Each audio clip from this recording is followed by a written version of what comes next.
don't make assumptions. Spend the time to communicate with everyone that you can and build this into your budget of if you are not ready to do this type of development and recognize that you could sink $50,000 into a project that doesn't amount to anything, don't do it yet.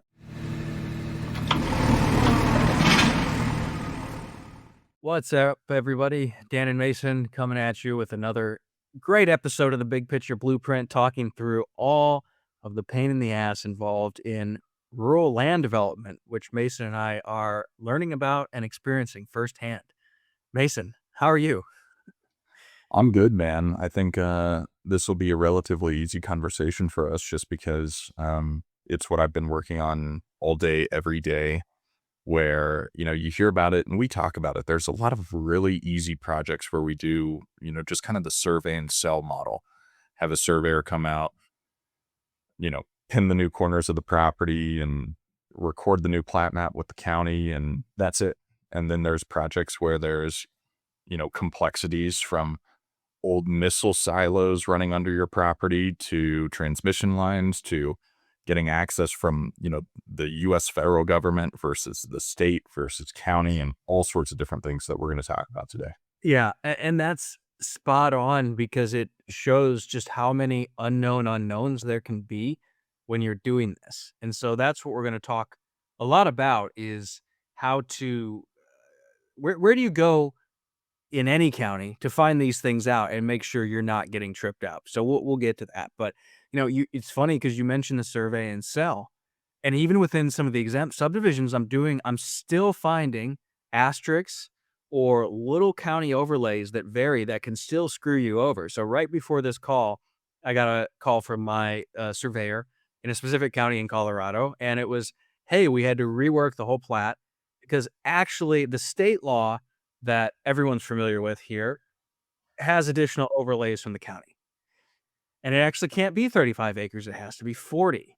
And they want more road frontage than the state law requires. And I didn't think this was ever applicable when you're not within one of the cities. You're just within the county. Now, it doesn't kill the deal. It'll be fine. It makes the lots visually less appealing the way that we had to plat these, but it's fine.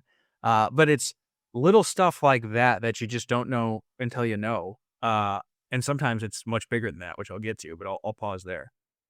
Yeah, well, what's funny about it too is that you'll run into some of these issues and you'll hear it from the surveyor or an engineer that's working on the project with you, or you read something in the code that, feels like you won't be able to do it. And then you find out, oh shoot, even the county doesn't know what's going on here. Like you have to go to all the, and get attorneys involved. And it's amazing. Like sometimes, yeah, but we'll try and, keep this as organized as possible.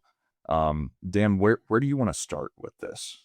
Well, I like our bullet points here because some of these are things that people are going to run into pretty much everywhere.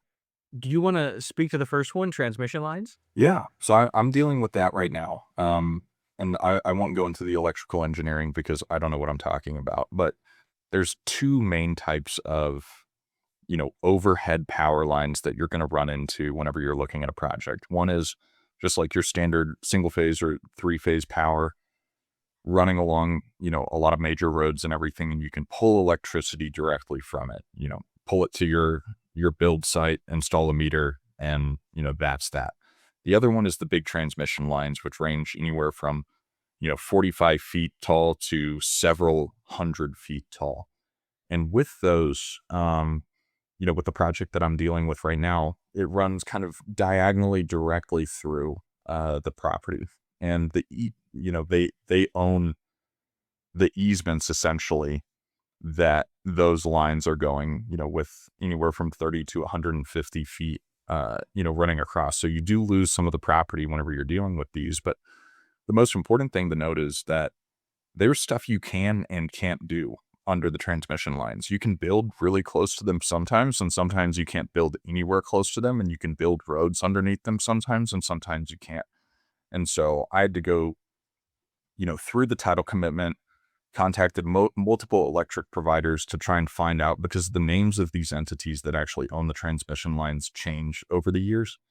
and finally got in contact with someone, at the transmission line company. They said, yeah, that probably works, but you're going to have to do a right of way application to show us what your building plan is. And that's something that if you don't actually do that due diligence during it, they could come in and just completely obliterate your road, and your map is not going to be able to get recorded. You're not going to be able to actually sell the land once you're finished with the development. But an additional thing to note about the transmission lines, you can't pull power from it. I think a lot of people that do this business from their computer screen and they're never out actually on properties, they'll look on Google Maps, because I do that too. I look on Google Maps and I try and find a shadow that indicates that there's some sort of overhead power. And you can see the shadows, running along the county road that indicate that there are lines there. One nice thing, I use Land ID a lot. They actually have transmission line maps on Land ID, but you cannot pull power from that. That's huge. It's a tremendous amount of energy that's typically going across state lines and, going to and from power plants. But I think transmission lines are something that they don't necessarily kill a deal, because a lot of people that live in these rural communities are fine with them and they're used to them. But I think it is something, from a perspective standpoint, that you might see these ugly overhead lines and be like, well, I'm not going to do this project because they're ugly. They get in the way, they take up land and stuff like that. So they're not a deal killer by any means, but it's something you have to do the research on, get in contact with who owns the transmission line companies, figure out what you're allowed to do, what you're not allowed to do, and then go through the necessary, permitting and application process with them to, make sure you don't do something wrong. Yeah. Yeah, that's a good synopsis. I don't have much more to say other than an interesting circumstance I have on a property I'm closing Friday, where the north end has transmission lines and then the distribution lines, I think is the term, is on the east side. But when I drove out there, I see coming off the transmission lines on the north side, two small poles coming across the street to the side that the land we're buying is on. And I also know that you can't pull from transmission lines, but they sure look like distribution lines. And I called the electric company and they said, nope, we don't have any, distribution lines on that side. And then I look at the plat, because there's actually a plat already done in a recent survey, and it says, Guy pole for power, line north side of road. Guy pole, there's two of them. It says it twice. And so after a conversation with Claude this morning, I've learned that it is some sort of, I'm not going to get into the technicality because I don't understand it, but the idea of it is it's something to do with the engineering of the power line and ending a line, and you cannot pull from those. So if I didn't look into that, I would have driven to that property. I say, oh, there's that wooden pole. There's an electrical cord. Great. We can tap in right there. That is not the case. So watch out for that. Yeah, absolutely. Well, and I know which property you're talking about, and I made the same failed assumption there. Well, and we can kind of stay on this same track with electric extension. We work with a lot of different electric companies throughout the states that we're doing business in, and some of them are very cheap, and some of them are much more expensive. And depending on the type of development that you're doing, whether you're doing an exempt development where you're trying to keep prices low, you can do these overhead line extensions, which I've seen pricing anywhere from $6 a foot to $36 a foot. Or you can go underground, which is something that can cost anywhere from, $25 to $50 a foot, depending on which electric company that you're dealing with. And then you don't have the overhead lines that are running along the roads that, can be considered ugly. Like, in subdivisions and neighborhoods that you live in, it's very rare, I feel like, for the most part, with newer developments to have overhead lines. But I think, something relevant that happened more often than not, especially we're recording this in May of 2026, inflation's been rampant for, I don't know, six plus years now, since the pandemic. And sometimes prices change during your contract period, where we had a place go from $8 a foot to $36 a foot, overhead extension during our contract period. And we've been able to kind of negotiate it down a little bit because we've done so much business with them. So everything is negotiable to a certain extent, but that's something you have to build into your project where, yeah, the road frontage might be perfect, but electric might stop a mile or two before you get to the property. And so you have to factor in, okay, well, It's not just a mile of electric extension that you have to do along your section line, but it's an additional 2 miles. And how much is that going to cost? Is there going to be volume discounts? This sort of thing. And then I think that you have to stay in contact with these companies and you have to get something in writing. Like, don't just talk to the engineer and get a ballpark number over the phone. Get a quote in writing that they're going to have to stand by, if pricing changes at some point in line. Yeah, I've had that happen with water and sewer tap fees to me, multiple times now. Actually, not I think I'm up to 4 separate times this has happened to me in Texas and then Colorado multiple times. So that is painful. I've been there as well. Um, One other one I had on this list that's so, so key is water. And I'm going through a bit of a headache with this right now on a large piece of land we closed. Um, Within the state, I understood it as you can drill a well if you have 35 acres. That's the rule. It's an exempt well just for one house. I'm not talking about some industrial well or a well for 6 houses, but one well for one house. Thought that that was allowable no matter what. Well, turns out that's not the case, and it turns out that there are instances where this is not allowed because water has, this isn't the legal term, but in so much it's been appropriated elsewhere, and there'll be nothing recorded in the chain of title. So I am learning this the hard way. I think that there's a solution to this and this piece of land we bought, but that I think the moral here is my assumptions were not correct about this rule being kind of the end all be all. And going forward, for every piece of land that I buy in the state, I'm going to be calling the Division of Water Resources and asking very specifically whether there will be any issue getting well permits on my 35 plus acre lots. Yeah, and it's something that I've never encountered. I don't think anyone, that I've talked to has encountered anything similar to what you're dealing with there. And like the short of it is, the seller had a bunch of land that they own. And they appropriated all of the water rights of all of that land onto one parcel for a commercial grade well, and then which stripped the additional 8 or 9 parcels from being able to drill the domestic wells, which, yeah, I mean, it baffles me. And even still, I'm like, that doesn't even make sense, per state law, but it's something you're dealing with. It's something that happens. And it's why you can never make assumptions that, anything's going to be super easy because, beyond that, just because in general, uh, you're able to drill these domestic wells, it doesn't mean that you can or should. Sometimes you're going to deal with shale beds that are going to make it so where, like, to actually drill to the aquifer, it's 2 to 3,000 feet. That's something we're dealing with one of our properties right now. And there's areas that, on the land where we know that we're going to be able to get water. But even talking to the well drillers, they're like, no, we won't drill out there because we know we're not going to hit anything because there's a dry hole, just north of you. And it's like, well, let's go to the southern part. And that's why you have to keep asking questions and find the right people to do, these like well witcher people that are able to find water, that have been doing it, for, and are willing to get creative and work with you rather than just looking for the easy job.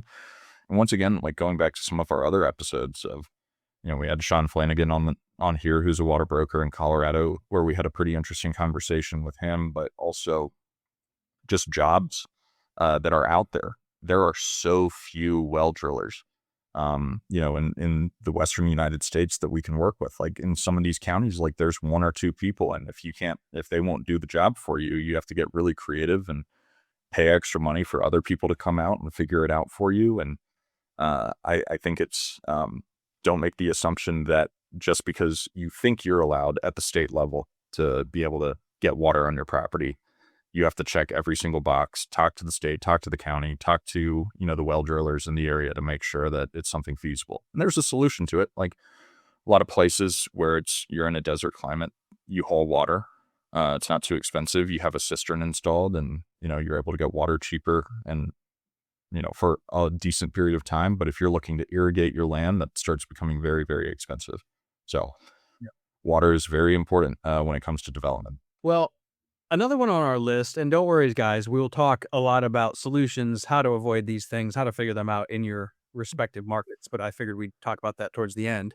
Um, I have on here endangered species, and this was just brought to mind, especially today. So I had a meeting with a county in Colorado to do a major development. I'm working on my first, major multi-year new roads, full blown development. And they brought up some sort of mouse? Mason, maybe you know about this, but I had not heard about this. It's not a problem, it doesn't affect our land, but I guess there is some sort of, like, jumping mouse, I forget the word, it's some sort of jumping mouse or something that is endangered in Colorado. It sounds like it's more applicable a little bit more into or at the edge of the mountains. This is a little bit out east, so they're like, "This shouldn't be any sort of problem." But it was just another box to check on their list, and I had never even heard of this. And so, again, I've run into this in Florida with turtles, owls, in North Carolina. There's another type of bird and a few different things that in specific parts of a specific county, if you're in a certain area, you have to look out for endangered, I think, some sort of endangered bird. And so this is just another layer of due diligence you just need to be aware of in your local municipality, and a quick conversation with the county and Claude probably, but then double check with the county can help you figure it out.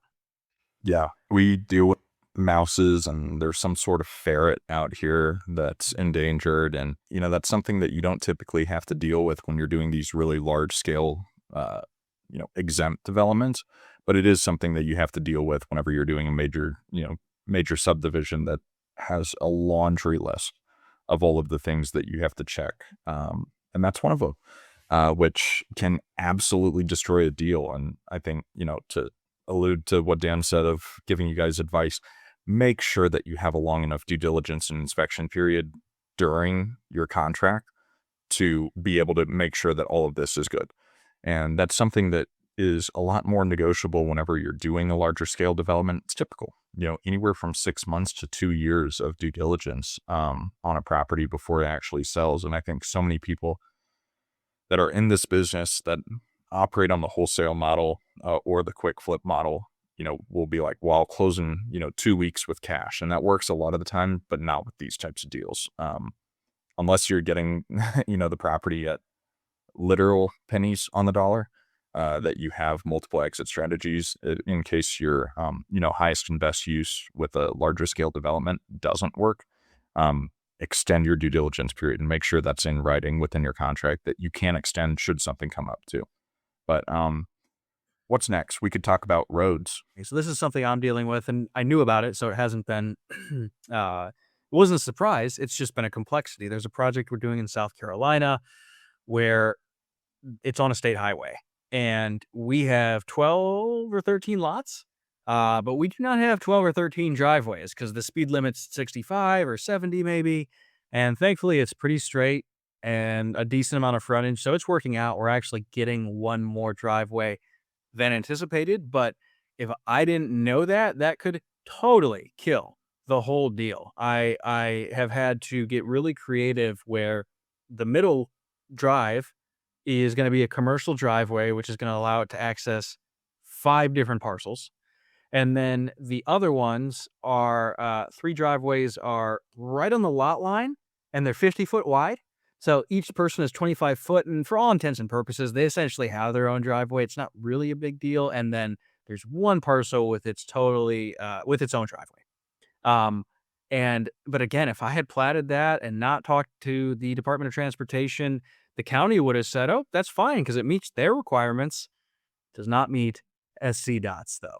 Yeah, absolutely. And even if you're on a county road, you have to talk to their people too, because what you're talking about here, a lot of the times, it's speed limit that dictates how many access permits you're actually going to be able to get. And if the road is curved and it's a higher speed limit, there's the chance that you can actually get no access permits, from the state or the county. And that's something that we dealt with on a different project, further north of us. And you have to figure out one, like it's just good information to have, even if you're not doing all the horizontal build out for some of these exempt subdivisions. How much does driveway permit cost or an access permit cost?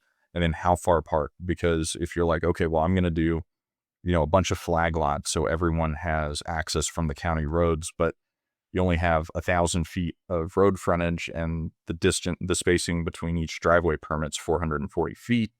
Uh, can you actually do that? Is that a feasible design, or are you actually going to have to build interior roads? So, you have to deal with if you're in a city or a town, you're dealing with them. If you're at the state level or at a federal level, which I haven't had to deal with the federal, like a interstate or something like that.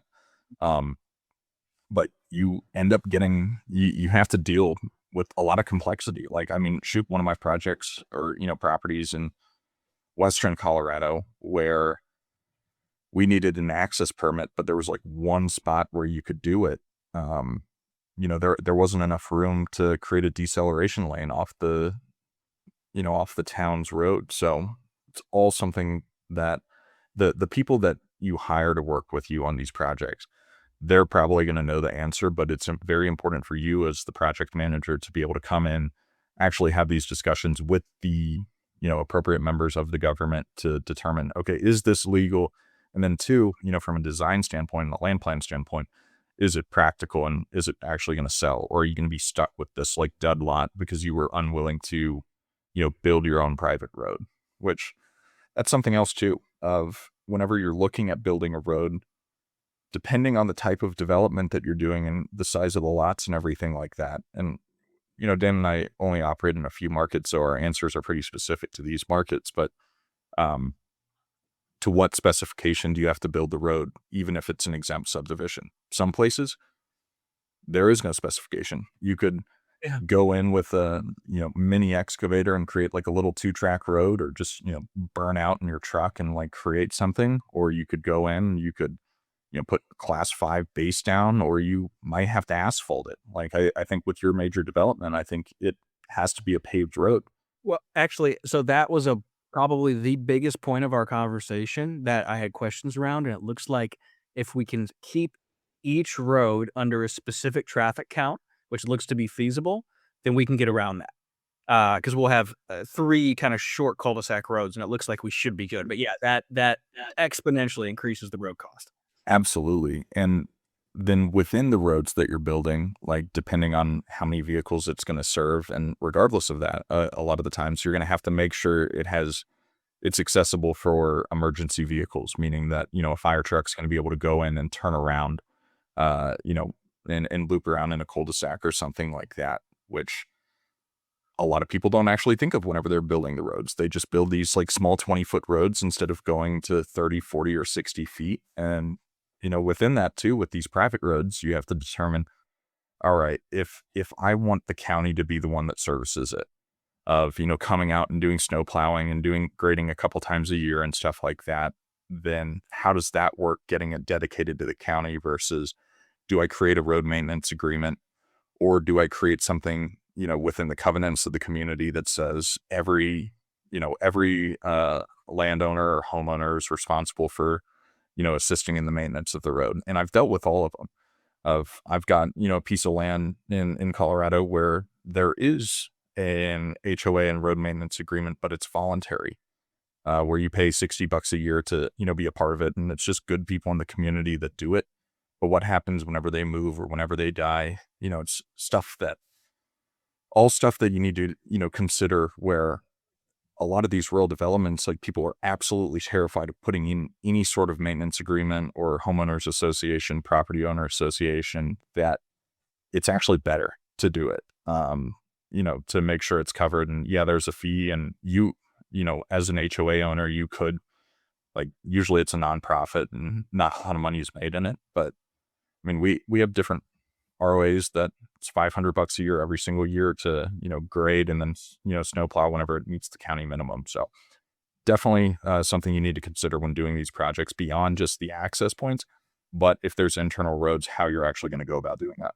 I'm so glad you mentioned deceleration lanes, because this was something I learned really early on that was kind of a light bulb moment for me, where I realized, oh, just because there's an approved plat does not mean that any of these lots are usable. And codes and regulations have changed a lot over the last, 10, 20, 50 years. And so I was driving down the street in Pueblo West, Colorado with my older buddy who got me into the business.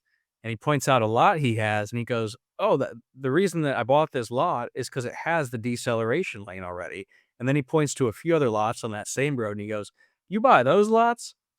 They're basically worthless because they don't have the deceleration lane, and to make them usable would be so expensive. It's null. It's not worth doing." And this was 8 years ago, and I thought, yeah, I think I was 22, and I thought, why or how did this even get created this way if you can't really use the land? And I think that's just a matter of developers creating plats that they know they can sell and no one's going to use, and they're going to get to sell those parcels at a nice price, even though they're worthless, and move on with their lives. And so that's why they do it. But um, yeah, don't assume just because something looks nice on a plat that it's usable. And all of these little overlays and considerations are really important when if you're a wholesaler and or a wholesaler is sending you deals, you've got to be aware of them on both ends because I've had wholesalers send me properties and tell me, "Oh, this would be great for development in this way or this many lots or this roads." And sometimes, there's the ones where what they're saying is just totally not viable. But then there's ones where, okay, they did their homework on zoning and maybe there's something nearby that looks the same and it looks like it could make sense, but they're just unaware of some of these rules. And so what they're saying is just totally not doable. And so if you're a wholesaler and you send something to somebody saying, "Hey, it looks like you could do something like this," really do your homework because you're going to burn every bridge really quickly if you're sending out, potential plats that are never going to get approved on land you're trying to flip. Dude, the amount of people that send me land in Colorado City where they're like, Yeah.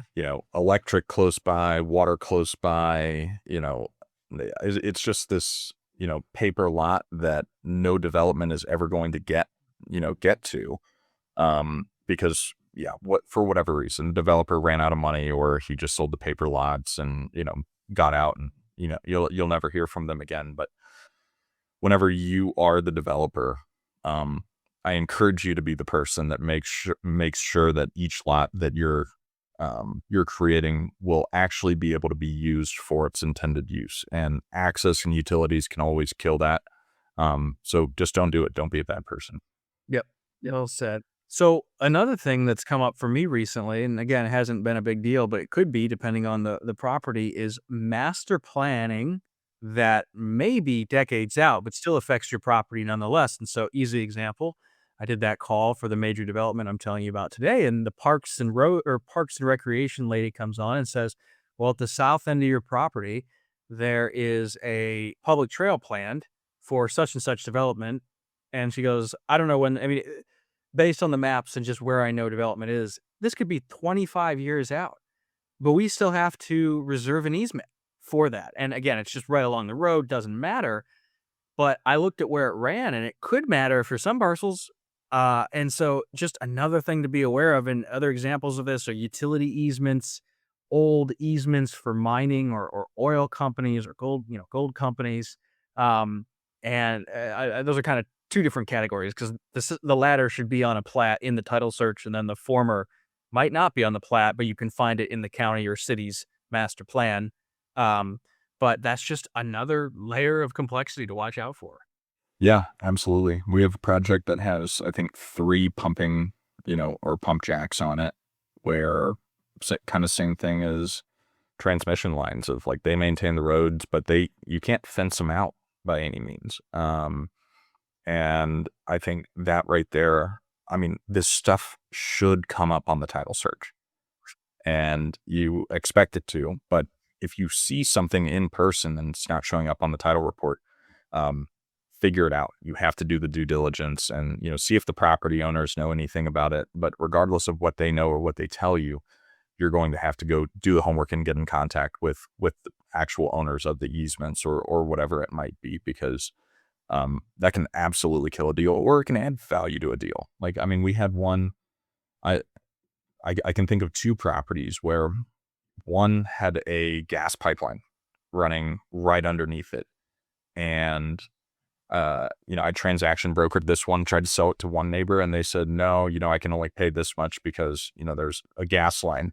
And I was like, okay, well, yeah, I ended up selling it for, to the other neighbor for asking price and everything like that. But you have to understand what you can and can't do. Because if you drill, and create some crazy house or something like that that would bore into this old gas line, I mean, you could cause a huge, huge explosion. Like, I mean, and it's stuff that happens. And then on another property, I said it at the intro, there's an old missile silo that runs directly through it. Um, and that's something you have to figure out what it means. And usually it doesn't actually mean that much, because it's buried very deep underground, but it's stuff to note and it's stuff to disclose, to your buyers and everything like that, that it could, here's what it means and here's how that affects you, regardless of what type of, problem it might be.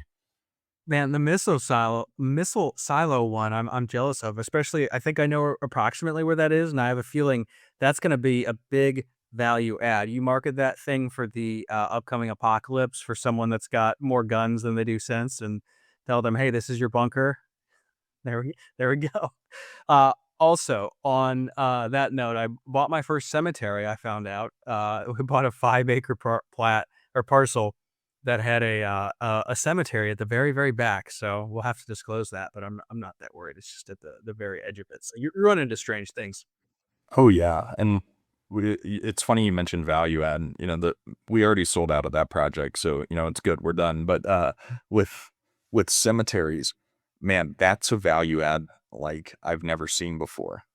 There are a lot of strange people that love the idea of there being some sort of cemetery on their property, but who's to say? So maybe you'll make extra money on that, selling it to a witch or something. But Perfect. what I see you mention, wetland flood and flood zone maps. That's something that I don't deal with too much in the West, but what about you, Dan? For stuff you're doing in the Southeast.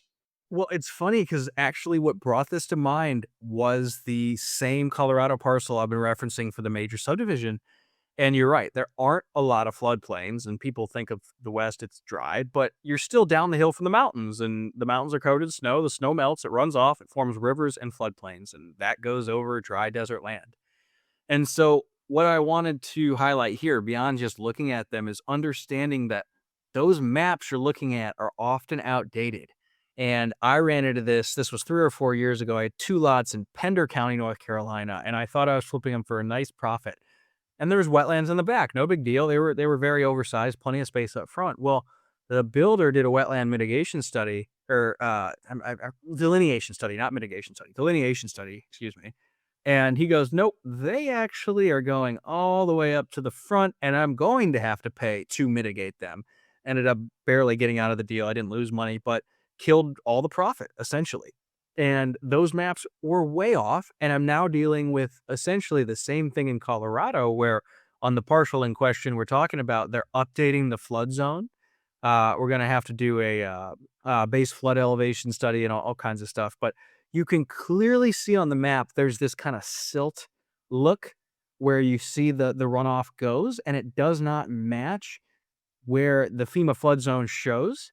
And so clearly it has changed over the decades since that was initially established. And so that was brought up on the call too. Hey, this is where it shows on the map, but that's not reality anymore. And you're going to have to redo this and figure out where it's actually running. And so if you have a small parcel and you're thinking, okay, the flood zone just goes through the back and I'm fine to build up front. Well, if it's a small lot, 20 grand, you're just flipping it, maybe it's worth just taking the risk. I have many times, but when you're getting into these large projects, you need to go in with your eyes wide open because that could really mess up your deal. Yeah. And with these projects, like for a major development, that's something that can absolutely kill it. And whenever it's an exempt development, it can and it can't, because you have to think about what the best use is. If you're able to get this deal at a discount and then sell it at less than market value for ranching, or and cattle are able to graze on it, and it's not too many big arroyos or anything like that that make it so where you lose a lot of the grazing land, still works just fine. But yeah, that's definitely a deal killer. Most people outside of Colorado do not know what arroyos are, Mason. But Oh, look it up. Yeah. Uh, all right. That's a lot of what I had. I mean, I put traffic counts at the bottom. We kind of hit on that already, but one other thought I had, again, referencing the subdivision we're doing, we talked about fire trucks being able to turn around on the roads you're building. Well, it might go beyond that. Where is the fire truck going to get water? Are you doing fire hydrants and water lines? What if you're doing a rural subdivision like we're talking about and there are no water lines and everyone's drilling a well? Well, in our case, we have to do, I think it's a 30,000 gallon cistern to make that work. And so, again, just another thing you don't know until you know. 30,000-gallon cistern. I'm looking that up right now. How much does that cost? A lot, a lot. A lot of money. Yeah, I mean, Yeah. 3 to 50,000, just Yeah. for the tank sometimes, and then you have to I imagine it's a buried tank too, which that right there is why, like, I think one of the biggest takeaways that I want you guys to have whenever you're doing these rural developments is have a very long due diligence period to actually be able to figure all this stuff out and, meet with the county because your planning meeting, your pre-app meeting didn't cost you anything, did it? It was a few $100. Okay, a few $100 worth it. And a lot of times, a lot of these counties, you can just have a conversation with the planner or something like that, and they might encourage you to have one of these meetings. But that right there, like, it takes time to get on the schedule sometimes. You need to be able to have the conversations and recognize that a lot of these people, like, you're looking at easements that might have been recorded 60 years ago to be able to go in and figure out who you need to talk to and like beyond all the county meetings, which take forever, or drilling test wells or whatever it might be, or just surveyors. I mean, surveyors are so busy that they might be months out. And if you can't get all these questions answered during your due diligence time, like you're not giving yourself enough. And it's very rare that we've ever had to actually extend a closing because of any of these items. Usually you're able to get them resolved very quickly. But Dan and I today have been talking about a lot of the pitfalls that we've run into that most of which are resolved during the due diligence period and some of which are resolved or in resolution after like your deal with the water and everything like that, which I mean there's a bunch of stuff that went wrong, which you can blame it on yourself or blame it on the broker or blame it on whoever, but like give yourself time, make sure to have a checklist. The county usually provides checklists of everything that's going to have to be done when you're doing major developments. But when you're doing these exempt ones where you don't think you're going to actually have any government involvement, like there's not a lot of resources because these people don't necessarily know. And some counties, they do it all the time. Some counties, they never do it. Like we're doing business in counties that like they don't know the answer to these questions. Like, and going back to roads of we had once again, like you look at the map and it looks like you've got county road frontage on two sides. Turns out the north side is just a private easement that we had to, negotiate and get access to in a reciprocal easement agreement. And then the west side is a unmaintained county road where we offered to improve the county road for them to their specifications. They didn't know what the specifications were. They were going to take weeks or months to give us answers. And so we determined, you know what, we're going to build our own private road instead of, improving the county road because the county didn't want us to improve the county road because that would end up costing them more money in the long run of having to maintain it and do grading and do snow plowing and different stuff like that. So never make an assumption too, I think is the other main takeaway here. Yeah. One counterpoint I wanna make, not counterpoint, but everything is a spectrum, right? And knowing where you fall in these various spectrums and these traits is important, and so I tend to be overly conservative, and I think about the portfolio deal that Mason bought last year, and we talked about on the show, if anyone remembers that, it's how to make 250K on a land deal or package. Anyways, listen to that if you haven't, but I was going over that with him. We were talking about partnering on it, and I couldn't get enough answers quick enough for the closing date required, and so I wasn't comfortable. But he got it at such a low price that it does not matter. And I think some of those lots have turned out to be crap. Some of them have turned out to be better than expected, and so it's a mix. But there's a point at which if you get it cheap enough, for most of these considerations, it's probably fine to close. And I mean, that's a general statement. I'm sure there's some instances where you'd never want to close. But especially when you have significant acreage, it's hard for 100 acres to not be worth something to somebody, right? Unless it's totally inaccessible or something like that. And so for those like me that tend to be too conservative financially, keep that in mind, where if you're getting something at 10 or 20 cents on the dollar, it might be worth not having all the answers if your only options are close or lose the deal. So just one thought. But Yeah. Well, and then on the flip side, I've become more conservative over the years, and I recognize the wins, and the worst case scenario with it is I assumed I could get pretty much my money back. But on the due diligence, I hate doing all this stuff. I hate having to coordinate all these meetings. I prefer negotiating with the sellers, but it's something that you just have to do. Like, that's part of business, and that's why there's a lot of people that are never going to do this, because it takes a tremendous amount of work. It's not as easy as everyone says it is. Um, and what's nice is when you get those easy deals, they're so nice. They're so refreshing, of like just a survey and sell. You don't have to do any electric extension or build any roads. And with those deals, you end up not usually having as great of margins whenever you have to do the build out and have to do all the additional stuff, because sellers typically, a lot of them are pretty informed and recognize it, and you're able to negotiate steeper discounts. But I'd say 2/3 of the deals we're buying, they're already on the market. Like, they're listed with a broker, and so you lose a lot of the negotiating power whenever there's an intermediary there. Um, but pay what you can. If you can get it at 10 cents on the dollar, then yeah, there's usually going to be some sort of solution that might not be your preferred exit, but it does work. So awesome. Well, Dan, this was a fun conversation. You have anything else to add before we sign off? well, I know if I was listening, I would be saying, "Well, great, you guys just bitched about how hard it is to develop land for an hour. Now, what the heck do I do?" And so I would summarize it with two things about or three things that are action items and considerations. Number one, call the regulators who will make the decision, right? So in Colorado, I'm calling the Division of Water Resources. I'm calling the counties and whoever it is that does or doesn't improve plats at the counties to get answers from the decision makers. And then number two, as a corollary to sometimes you might not even be sure who to call. Well, who are the vendors that do these projects all the time that will know? And so the first time that the state highway consideration came to mind for me was because I was talking to a surveyor at the time. He's like, "Whoa, did you talk to the Department of Transportation? This is state highway." I was like, "What?" He's like, "Go call the Department of Transportation." And so talking to your well drillers, if that's a consideration, the people doing the septic, the people doing the surveys, people building, oh, those are great resources if you can talk to them. And you can find these things out for your local market so that you don't have to wonder, well, am I making a mistake? What are the considerations I'm missing?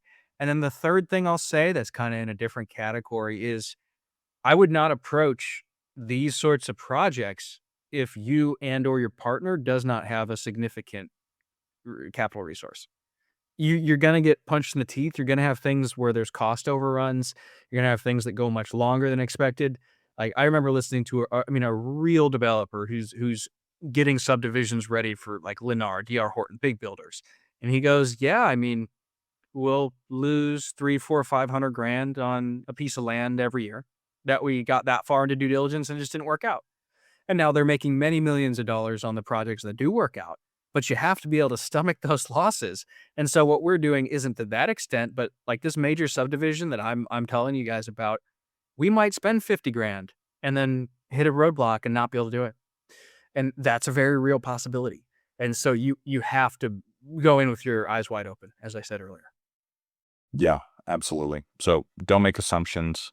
Spend the time to communicate with everyone that you can, and build this into your budget of, if you are not ready to do this type of development and recognize that you could sink $50,000 into a project that doesn't amount to anything, don't do it yet.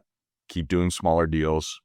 Get started with like a minor subdivide that is a survey and sell model, and work your way up, because it is not worth bankrupting your entire life over speculating what you think you can make, because you don't know what you're doing yet. But awesome, everybody. Well, we appreciate you tuning in. Hopefully you made it this far. Feel free to share this with other people that doing this type of stuff and leave us feedback. We appreciate it. This is Mason McDonald and Dan Haberkos with the Big Picture Blueprint, signing off.